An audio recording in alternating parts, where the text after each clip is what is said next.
college be ahead for students across the state? Details on the newest program from applying to what is needed from the state legislature. We're talking all about it this morning. Dr. Alison Buckley, VP for Enrollment Management with the Connecticut State Colleges and Universities, is joining us here in Studio 61. Thanks so much for being with us. Oh, thank you for having me. Now, for some folks, they're waking up, they're listening, and they're saying, pre-college, they're kind of doing a double take. Maybe they haven't heard about it. If you want to update everybody first. Yeah, I'd be happy to. We are delighted to launch the Pact Program, which stands for the Pledge to Advance Connecticut.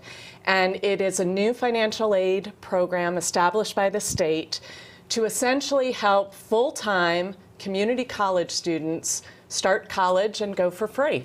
And so who does this apply for? Existing students or new students It only? would be new students who are starting college for the first time as a degree-seeking student in the fall of 2020. Okay, so if you're in high school and you're set to graduate, you could get 2 years at least. 2 years of college for free, and then go on if your goals included a bachelor's degree or even further, you could go on from there and transfer seamlessly. Right, and interesting to note, if maybe you've entered the workforce but you never made it to college, you didn't apply, you didn't go back, after you initially graduated from high school, you can still apply. You can still, if you are a Connecticut resident. As long as you graduated high school here. And you graduated from high school here, or you did a GED program here in the state, or were a homeschool student but never started college, the Pact program could apply to you too. All right, so those are the requirements. Now, what's the next step for students who want to apply? Okay, so there are a couple of critical things. The first is a student must complete the free federal application for student aid. The FAFSA.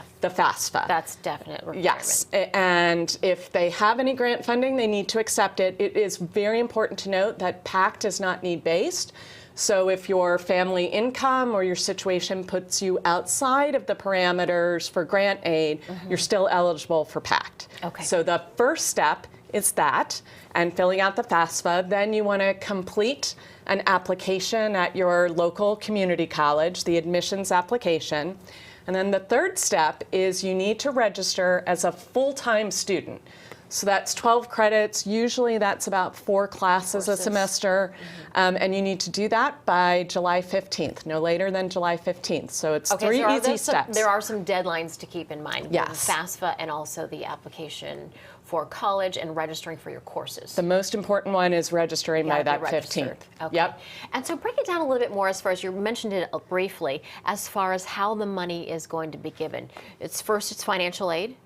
And any loans available? Yes, not loans. So it's a last dollar scholarship. So if you qualify for financial aid, that would be applied first, and then the Pact program would come in and cover the remaining tuition and fees. And so for students who are outside, maybe their family is just outside of a federal grant, but paying for college is still a real financial burden. Which it really is. They could go for free on the Pact program. All right, so a lot to remember. The best way for people to sort of recap it would be your website.